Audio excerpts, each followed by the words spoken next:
Voodoo Whiskey Gaming, and this is my late review of Blacktail. I played on the Xbox Series X. It's also available on the Series S, PS5, and PC.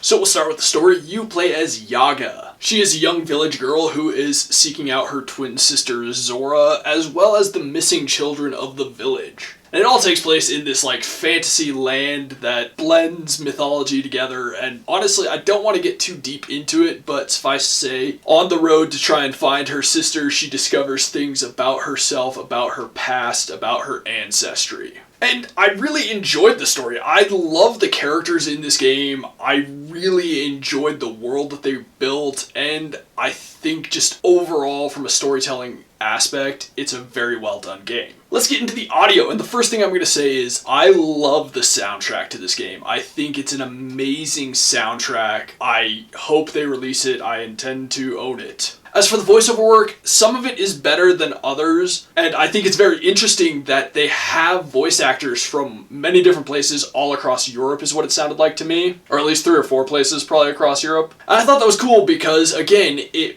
brought life to different characters. Last but not least, the sound effects. I think the sound effects in this game are awesome, and they're very important because you're out in this nature world and you can hear threats coming, you can hear animals that may need your help, etc. So let's get into the gameplay mechanics and whatnot, and this is an open world first person game.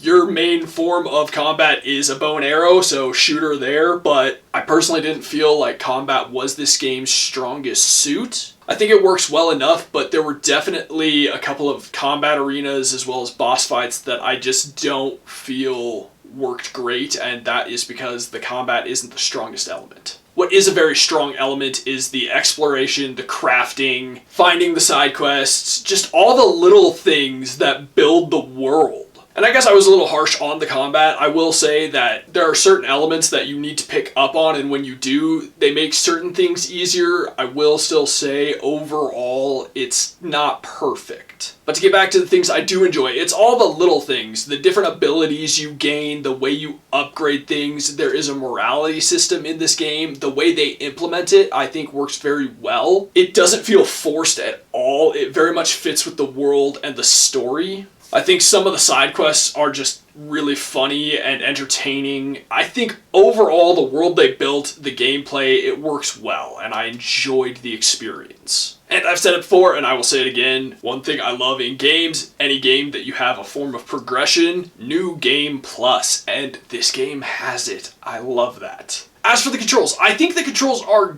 good. I don't think they are perfect. There were a few times, specifically when I was jumping, that the controls didn't respond the way I needed them to. There were definitely a few times where I was doing some platforming and I fell to my death because, well, I hit A to jump and the game was like, no, you didn't. I will also say that I don't necessarily love the way the controls are mapped out. Not everything anyways. Most of it is fine, but the crouch button being down on the D-pad is a bit weird and just unusual for a game. It's not a huge deal because it's not like you're crouching constantly or getting in and out of crouching constantly, so it's not a huge deal, it's just weird. And then last but not least, the graphics and visuals, man. I love the visual style of this game. I think it's fantastic. It's not trying to be hyper realistic, and that works in this game's favor, especially because it's this kind of creepy, weird, and haunting land that they have built. But at the same time, it's colorful and cartoony, and they blend these ideas so well. And like I said, just some of the characters and some of the ideas you run into are just so entertaining, and they work so well in this world that they have